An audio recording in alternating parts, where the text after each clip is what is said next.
And now I can mix from here, and I can work from here, or even from here.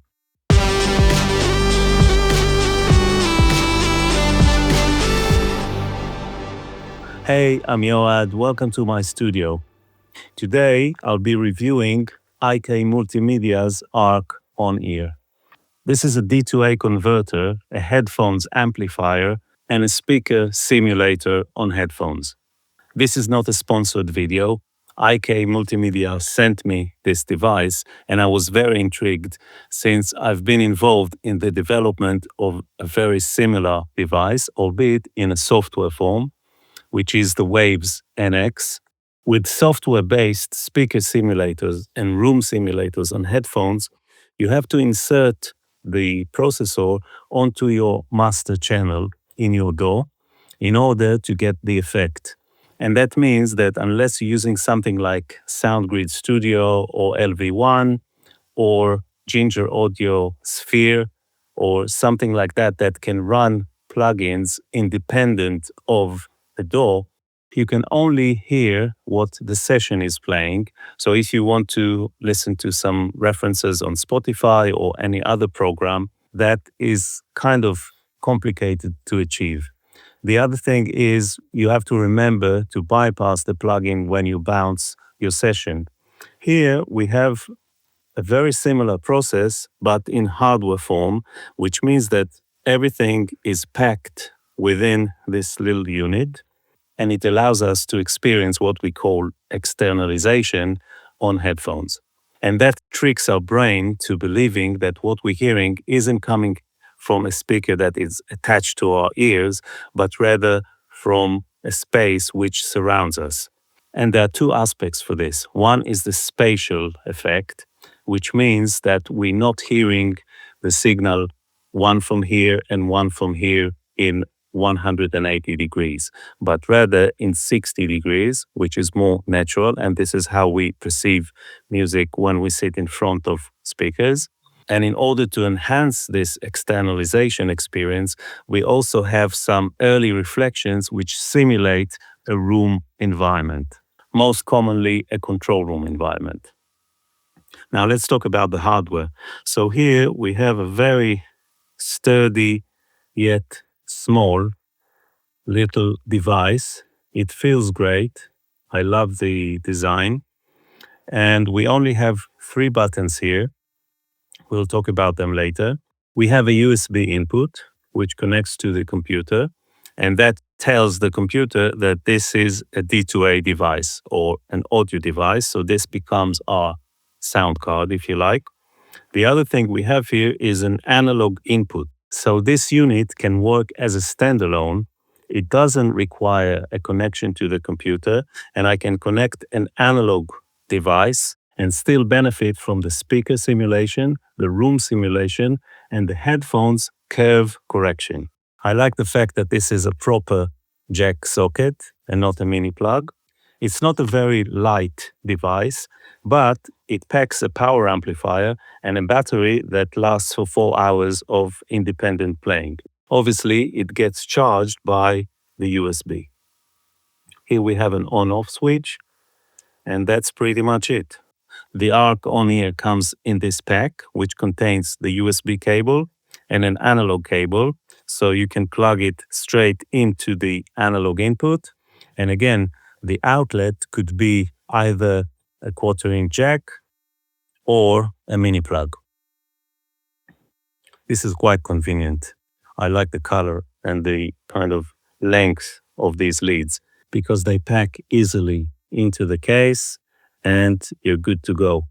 I can throw it into my laptop bag. I can also use it with my phone without the need for a laptop or anything like that. Nice form factor for the whole thing. Now let's look at the software that comes with it and controls this unit. So here I have the curve which fits these pair of headphones. My fancy headphones are at home because I don't need to use good headphones in the studio. I have these beautiful speakers. These are kind of everyday headphones and they sound okay. I know how they sound, but this really improves how they sound. Obviously, you can't experience what I'm experiencing here, but they do sound much better. So here I have a flat preset, and this is how they sound normally. Let's talk about the power amplifier. It's quite powerful and it can go very loud. It sounds pleasant. And what I like about this knob is that it's a digitally controlled analog attenuator, which means that we're playing full 32-bit floating point and we're attenuating the analog signal into the power amplifier. So when we turn the volume down, we're not losing any bit resolution. At the moment, it's just the headphones power amplifier. There's no processing. But the first thing I would like to do is to correct the listening angle, because as opposed to normal headphones angle projection, which is on this plane, this is more like a speaker angling, which sounds more natural. And then we have the ambience, and these are the early reflections which are introduced in a very reasonable level, which tricks our brain to think that we're in a space sitting in front of speakers. Because when I sit here, although this room is very treated, it's not completely dry. I didn't want it to be like an anechoic chamber. So it sounds quite natural. And that means that I have some early reflections, and the ambience control simulates this environment. We can also choose which speakers we want to listen through, and this will change the curve of the signal to reflect the frequency response of the selected speakers. So we have quite a selection here, and I'm sure it will grow with time. Here we have a few hi-fi speakers. Oh, actually, I have a pair of those somewhere. They're pretty good. And these Genelecs are not the same model that I have, but they're close enough. And now let's move to the headphone correction profiles. So here we have all these brands. And if I show all, it doesn't give me a number, but I read that it's over 200 models. And I selected my model, which is here, and that's the frequency curve of that. And as you can see, they're not very flat. So this is the correction curve that is applied to make them more towards a flat response. Now, what I can do here is switch to a manual mode. What that allows me to do is I can now tilt the curve. And this is quite handy if you're, in a noisy environment. Sometimes you lose some of the low frequencies because of train or whatever, the plane rumble and things. So you can increase or you can tilt it more towards the lows and compensate with the level to get it to sound a little bit more flat or perceived more balanced.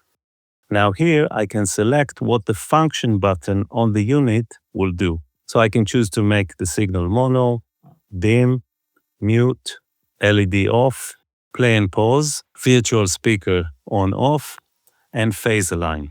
Phase align relates to the type of filtering the tilt curve uses.